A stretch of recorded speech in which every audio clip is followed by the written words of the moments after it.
Hey, hello, and welcome back to Off Limits. I am happy you're here for today's episode. I'm your host, Ellen Roars. And around here, we talk about all of it, the things that we're thinking, the things we're feeling, and sometimes the things that we're a little afraid to say out loud. Because here, nothing is off limits. And ultimately, nothing is off limits when you're living on purpose. I know it's been a minute. I've been lifing, as I'm sure you are, but I'm happy to be back. And I've been thinking a lot about something lately that I think applies to all of us, every single one of us. Here's my question I propose to you. So are you living from hope or are you living from hurt? So today I'm going to tell a story through relationships because I'm single, I'm dating, and that's where it showed up for me. But it's really not a dating episode. It's not for somebody that's single. Maybe for you, you're married. Maybe you're thinking about a friendship. Maybe it's your career. Maybe you're starting over at something that didn't work. Whatever it is, while I tell you my story, I want you to be thinking about your situation, because we all have a past. And sometimes the past sneaks up into the present without us even realizing it. There's a subconscious piece, and you hear me talk a lot about this on my different episodes. That's one of the reasons I'm so fascinated with the subconscious mind. We develop patterns, associations, and protective responses based on what we've experienced. Something might hurt us, our mind learns from it, and sometimes we're still responding to that old experience long after it's over. And that's why awareness matters so much for us. So you can't change a pattern that you don't realize you're repeating. So think about your own life for a minute. Where are you responding to what is actually happening today? And where might an old story still be quietly running the show in the subconscious mind? Because apparently the universe decided for me to make me think about this through, we'll say, a dating app. This morning, I checked on to my little Facebook dating app and a profile popped up. First, I was like, ooh, okay. Yeah, this could be interesting. He was handsome, looked hardworking, lake homeowner, looking for a life partner. Check. And then I read there's like a little snippet for the profile, and I was like, ooh, So I went from a maybe to a oh no. And I say this with love because, of course, I don't know him, but I'll say this, and I'm going to be very generous with. It was much more brutal in the writing, and I wouldn't even want to say it online or on a podcast. But basically it was saying, I'm sick of games. I'm sick of drama. I'm sick of cheating. No bullshit. That's the nice soft version of it. And it's really interesting because specifically he wanted peace. He mentioned that, but reading his profile, it did not feel peaceful at all. He said he didn't want drama, but the whole profile just spoke drama. Woo, woo. So again, I don't know this man, so I'm not here to judge. I don't want to diagnose him.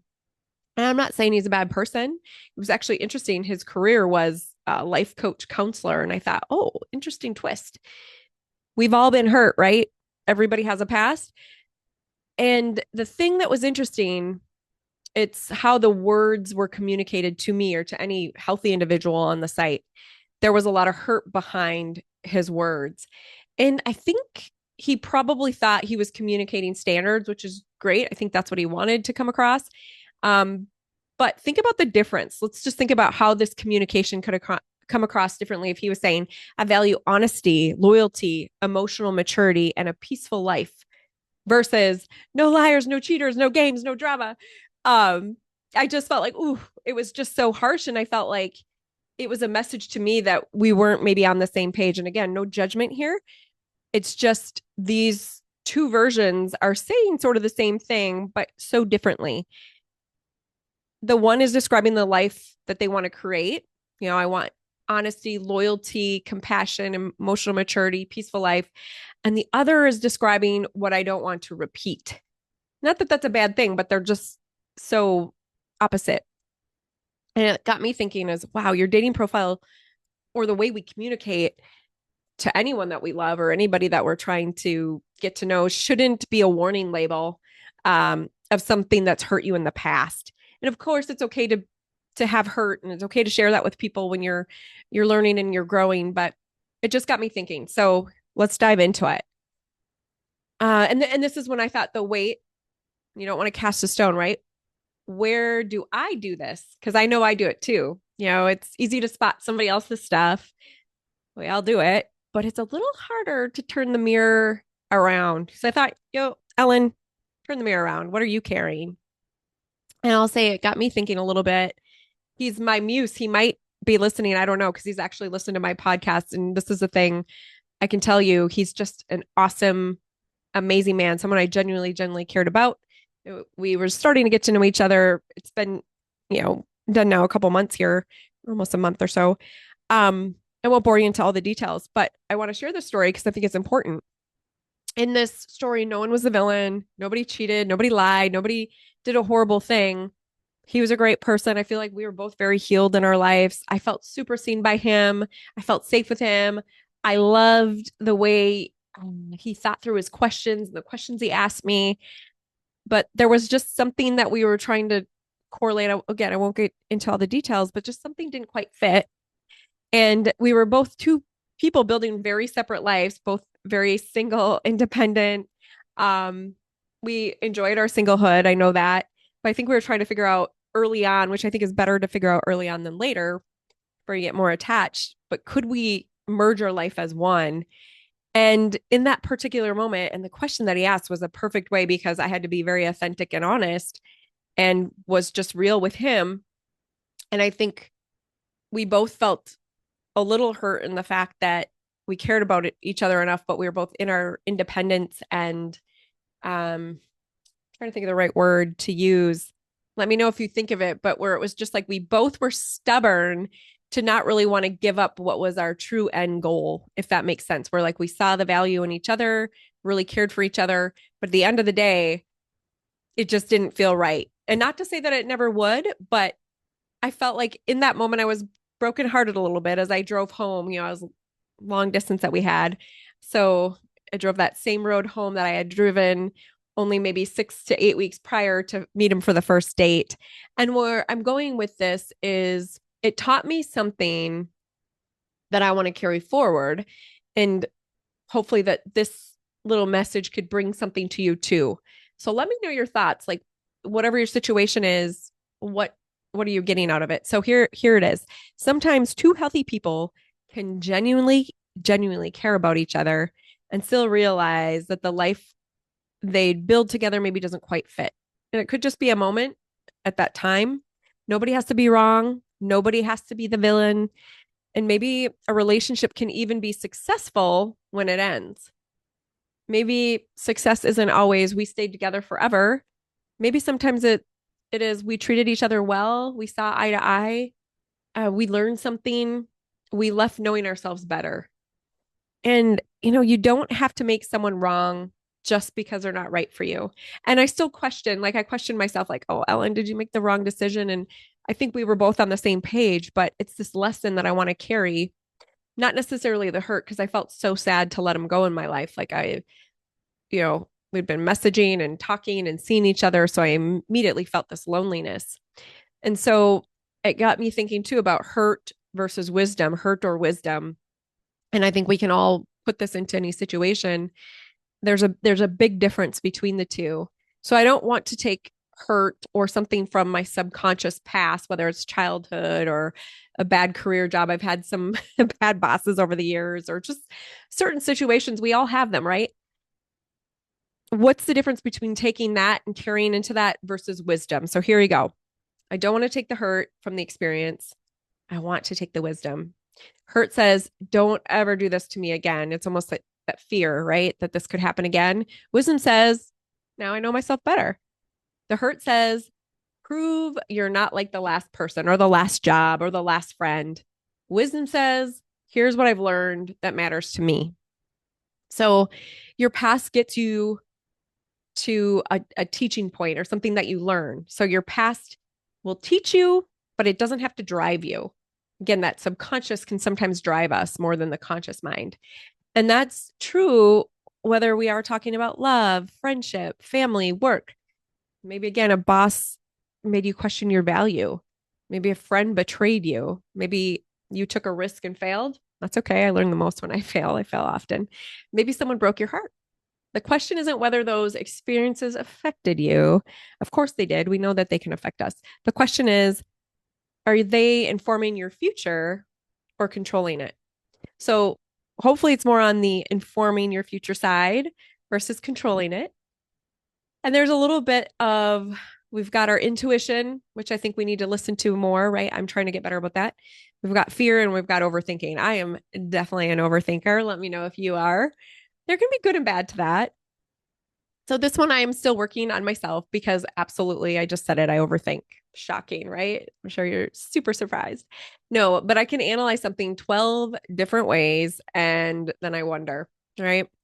Wait, what did I actually feel before I thought about this for 3 days? Sometimes I go back and I think, and that's another reason why awareness really does matter. Fear can be loud, old wounds can be loud, overthinking can be really, really loud, intuition can be quieter. So I'm learning to ask myself, is something actually wrong? Or am I afraid something could go wrong? And on the other side, am I talking myself into something my gut has quietly been telling me isn't right? So there's that too. There's the flip side. There's a difference between discernment and defensiveness. There's a difference between standards and walls.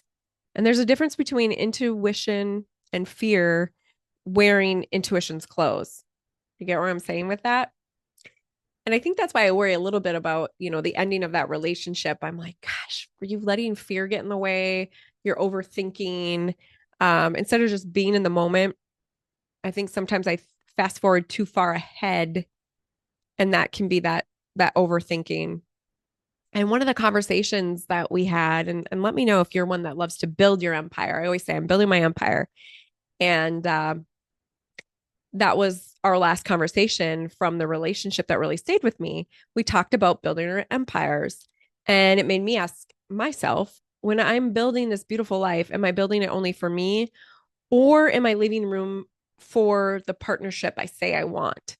Because I do want both. I want to build the empire for me, but also in mind with somebody in the future. So absolutely, let's build the life that we love on our own. And if you're already in a relationship, you're thinking about your partner and your family and your friends or your kids.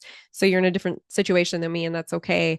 But for me, I know I don't want to build a life that only has room for me. Sometimes when we shut ourselves down a little bit, that's what can happen. And yes, I do literally sleep on one side of the bed. I sleep on the right side of the bed, leaving the left side open for my little loved one. There's another light nightstand over there that's open for, a man to put his stuff. Maybe a little extra drawer space. Apparently, this strategy has not worked because I'm still 45 and single, but there's this bit of like manifesting for the life that I want, right? Um, but it's symbolic. That's the idea of this is I'm not waiting for someone to arrive before I start living. I'm building the life now. I'm going to the wineries. I'm traveling. I'm creating. I'm building my empire, but I'm leaving an open door because there's a difference between being independent and being so protected that nobody can get close to you. So I have to remember that. And this is in all areas of life. We can shut down to people sometimes. So there is a power in being solo. So even if you're in a marriage, you've got to sometimes have that solo time, right? And so the same thing, if you're single, there's that power in being single. And I want to say this because you might need to hear it.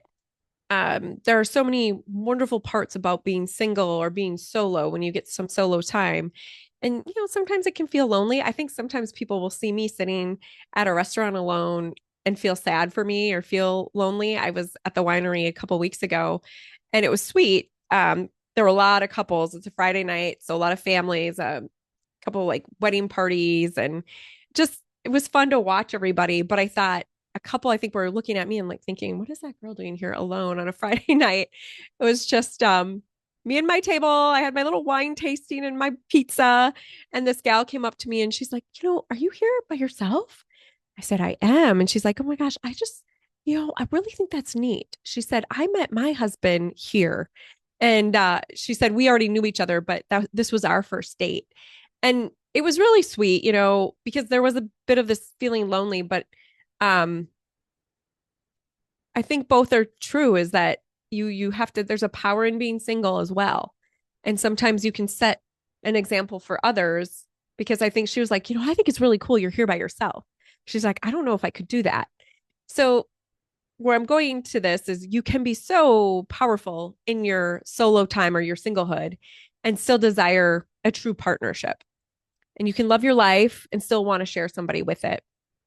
So, remember that we can stand perfectly well on our own and still want somebody standing beside us. So, if you're staying somewhere that you know isn't right simply because you're afraid of being alone isn't always the worst thing. So I bring this up because I think sometimes I see people stay in relationships because even though they're not sure that person's right for them, they'd rather be with someone than alone. But I just am challenging you if you're one of those listening right now, or you know a friend, or you want to support somebody that's kind of thinking, is this the right thing for me? Challenge yourself to say, yeah, I think I can have a really happy life solo until the right person comes along.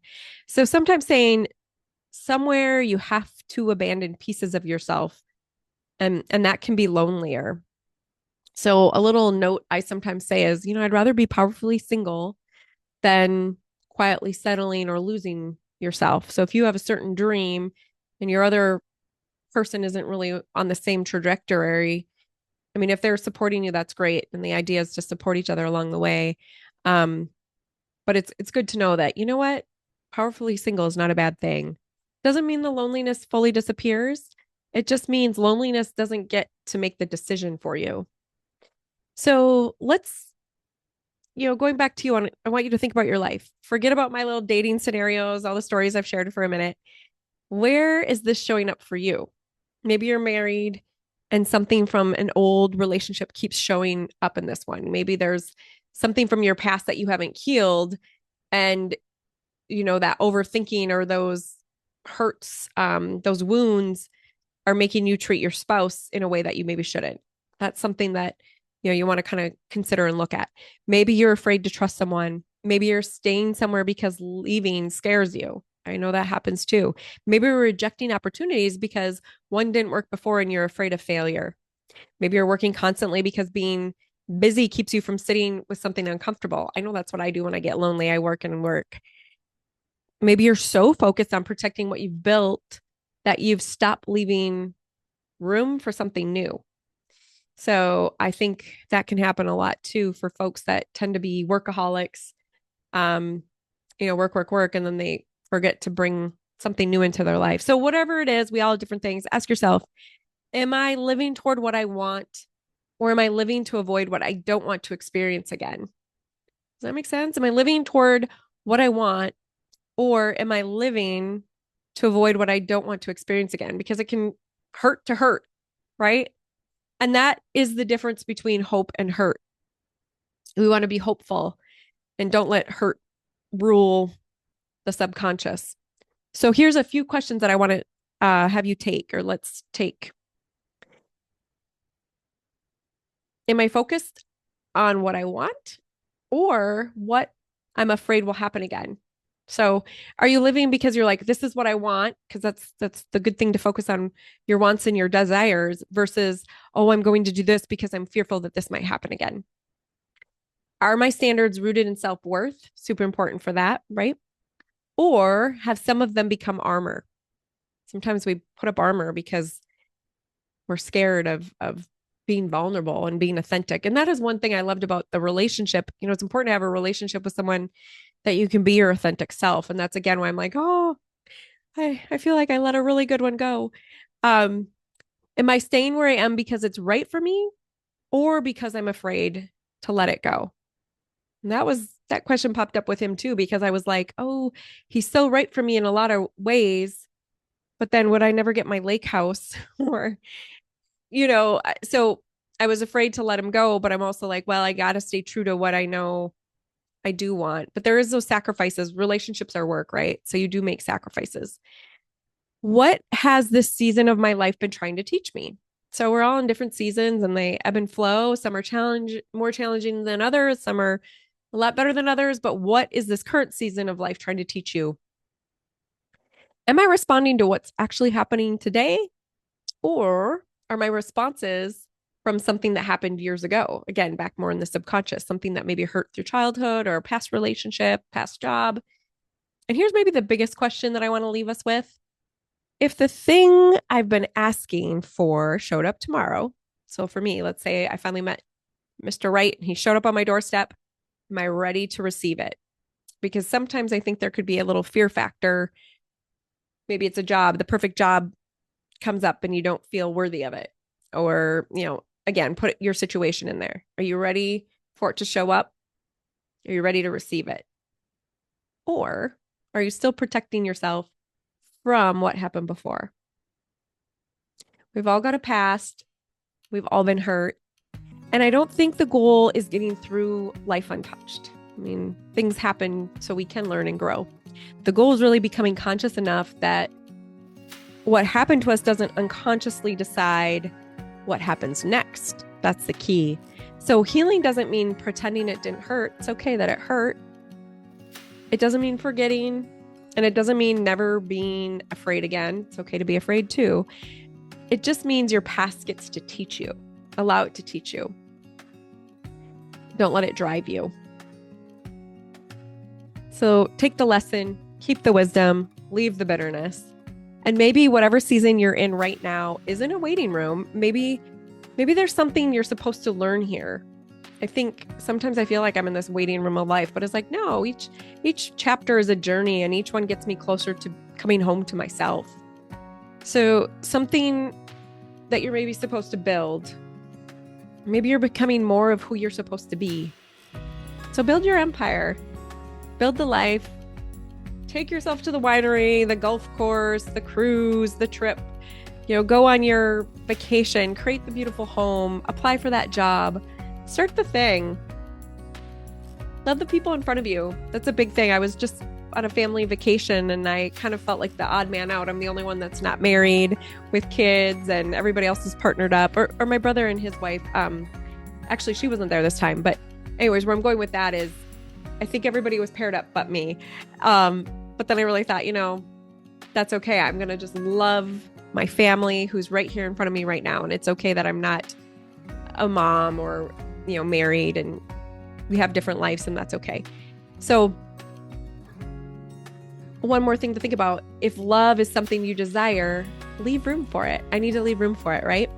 I'm not going to try to build up those walls, and don't build walls and call them standards. Don't let an old heartbreak write the introduction to a love story that hasn't happened yet. That can happen too, right? And don't let an old hurt write the next chapter of a life you're still creating. Date from hope, love from hope, build from hope, lead from hope, and most importantly, live from hope. Because you don't have to know exactly how the story ends to consciously choose how you're going to live it today. I'm your host, Ellen Rohrs, and thank you for spending a little time with me today on our Off Limits podcast. And remember, here, nothing is off limits, because nothing is off limits when you are truly living on purpose.